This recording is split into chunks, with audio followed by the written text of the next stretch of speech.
How's it going, guys? Daryl here. On day 30 of my elective trip to the land of Oz. For those who are keeping track, that means that tomorrow, day 31, will be the day that I return home.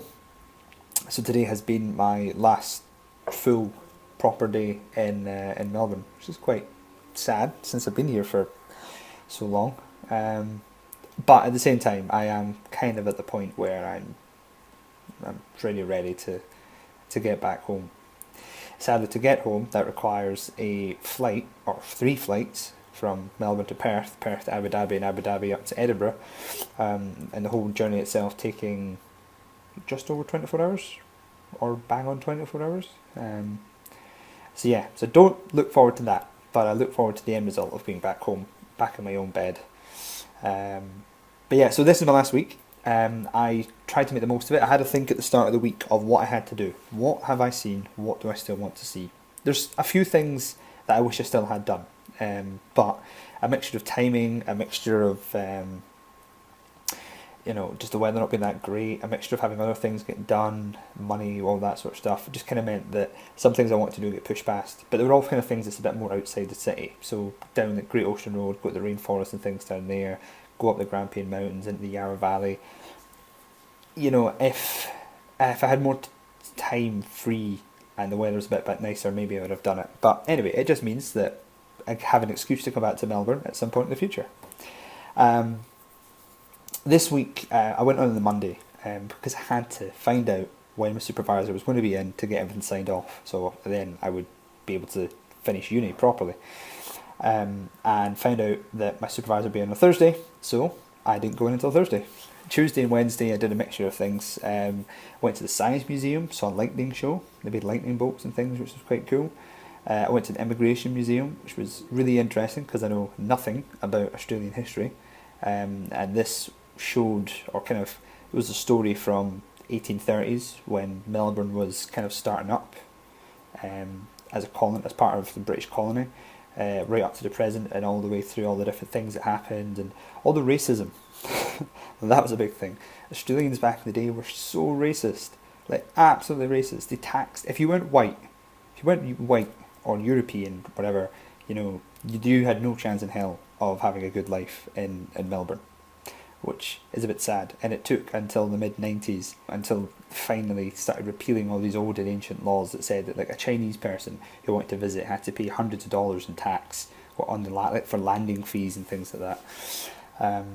So safe to say that now it's went the complete opposite way, and it's very multicultural. They have people from all over the place, all one big happy city, and to be honest, the way it should be, I guess. What else did we do? Went to Artville. Paid $20 to get in. It was good.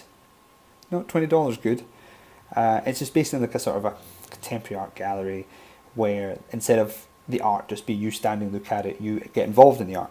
So they're all like 3D sort of images and paintings and things like that.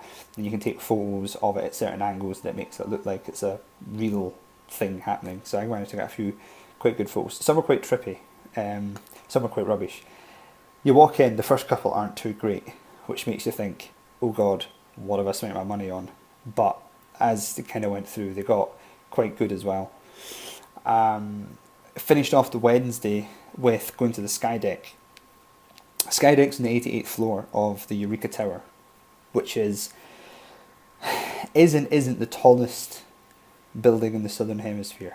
It's not the tallest building in the Southern Hemisphere. The tallest building in the Southern Hemisphere is up somewhere near Brisbane in the Gold Coast. It's the tallest point, or the highest point you can get to in the Southern Hemisphere. And the reason for that is because after the 88th floor, there's a 90th, which is a restaurant, and above that is the roof of the building, which is the top of the building. Whereas the tower that is technically the tallest tower, or tallest building in the Southern Hemisphere, the highest floor you can stand on is less than the highest floor you can stand on in the Eureka Tower. But it gains height to become the tallest because it's got loads of like metalwork and structures and a big massive pylon tower, like a radio mast thing at the top, which adds on extra height. So technically, yeah, I'd say it was as high as you can get in the Southern Hemisphere without being on a plane or jumping out of a plane or being in a helicopter. So yeah, we went just before sunset, which is probably the best time to go because you get full light, so you can see the city in all its daylight. You can see for miles around. It's a great view. And then as the sun goes down, you get great views of the sun setting, and then you get amazing views of the city at night with all the lights. The only downside is taking photos is a bit of a bitch because the windows just reflect light so much. So yeah, I would definitely recommend though that you still go up and see it because I mean it gives absolutely amazing views. But make sure it's nice weather. Otherwise, you're not going to see anything. Pushing into the sort of end of the week, as I said, the guy was on Thursday, so I went on a Thursday. I made an appearance. I said hi. He signed my thing off. I stayed until about mid-afternoon, and then went away. Went out that night just for a few drinks with some folk from the accommodation. And then Friday.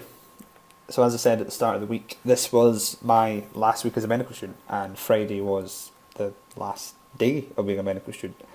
I started 6 years ago, and on Friday at 3:30 p.m. I said my goodbyes to my supervisor, to the doctors that I've been working with for the past month, handed back my badge, and that was it. Finished. Quite unceremoniously, to be honest. But yeah, it's not really kicked in that I'm not going to be at uni again. I mean, technically I'm still not at uni, I haven't graduated, but I'll never have any placements, never have any exams, don't have anything else to do. I'm just trundling along. And the next time I'll be in a hospital, providing I'm not a patient or anyone I know is a patient, then yeah, I'll be the one making decisions. God help the NHS. But yeah, so it was a Friday, and for me and a few other guys who are also here in elective in the final years, this was all sort of universally last day of being a student, so we decided, let's go out. Got some pizza from Domino's, which, by the way, so cheap in Australia. $5 for a pizza, so that's what, like £3-ish, if that, for a pizza. Like a proper pizza. Not like a big massive one, like the large size you get, but like a normal human-sized pizza for $5. Can't complain. So got that, had a few beers, went to Fitzroy, went to one of the pub clubs there. It was a 90s night, so it was nostalgia music playing, songs I haven't heard in years. It was a good night, yeah. The hangover the next day certainly confirmed that. Yeah, Saturday was a bit hungover, so me and Daniel, one of the guys here, we went and got some lunch in CBD and just thought we'll just have a nice sort of chilled day, last sort of weekend, go see some things. Went up to the university campus, which is amazing. Like, it's so beautiful. It's got a good mix of like really modern, fancy buildings, but also like old sort of architecture buildings. But yeah, it's absolutely stunning, properly stunning. And it was so quiet and so chilled as well. I mean, we went to the cafe at the library, and the library was rammed because it must be their exam season. But just sitting like on one of the benches between all the trees and stuff was really nice and helped my headache. I was a bit annoyed though because I wanted to go there and get like a T-shirt or something that had like University of Melbourne on it, so I could wear that back home. But it was shut, so I got nothing, which is a bit annoying. What else we do? After that, we kind of went back into town, went to the Botanical Gardens, which was quite nice, just at sunset. It was really peaceful. I think you need like a proper day. At that point, the sun was going down and it shut soon, so we were kind of just taking a quick route through and seeing some of the main things there, and going through some of the wee, like, windy paths through the forests and stuff. But it was nice. I went to the Shrine of Remembrance, which is a big, massive tomb thing that was built after World War One, before World War Two, and it's kind of had a few things built onto it since then, which was quite nice to see. They really like their sort of remembering Anzac and World War One and World War Two and things like that in Australia. The best thing on Saturday though was the Lions rugby tour. We met up with Sarah, who's a big rugby fan, at an Irish pub.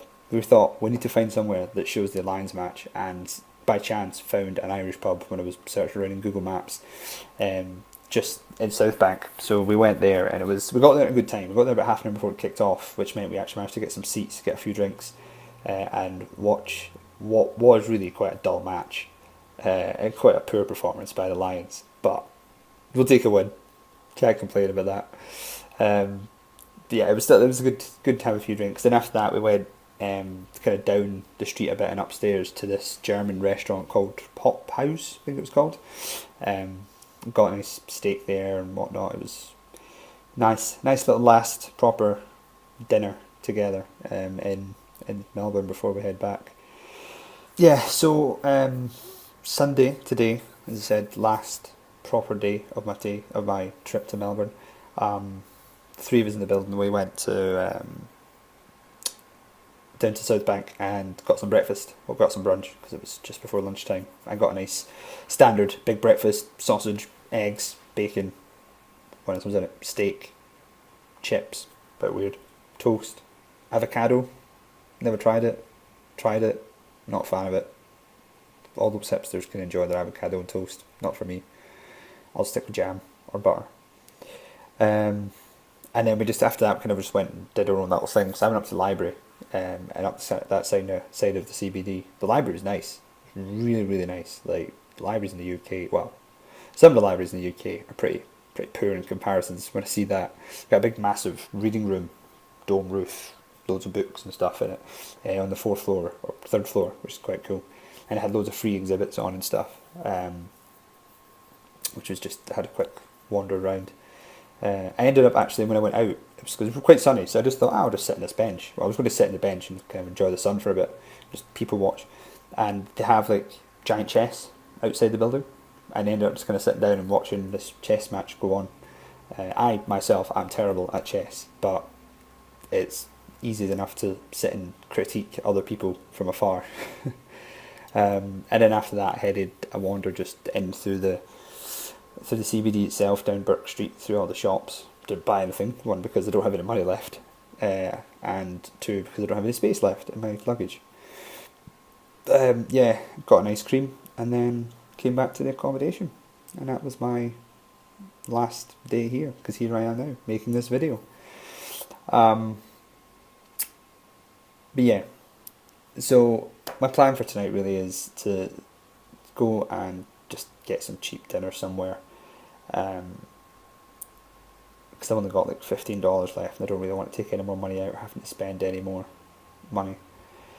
I've packed my bags mostly, and then yeah, flying off tomorrow.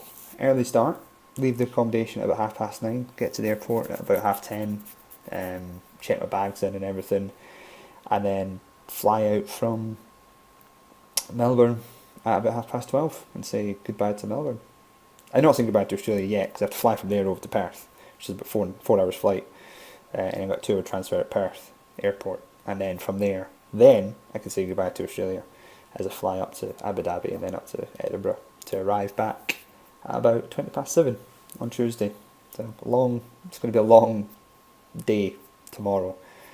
I just have to hope that there's enough good films on the flight to keep me occupied for the next 24 hours.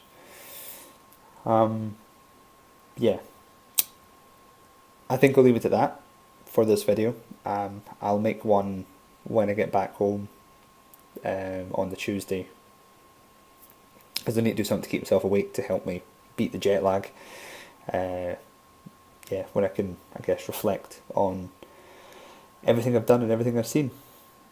But so this is Daryl signing off from my last video from the great nation of Australia. See you in the UK.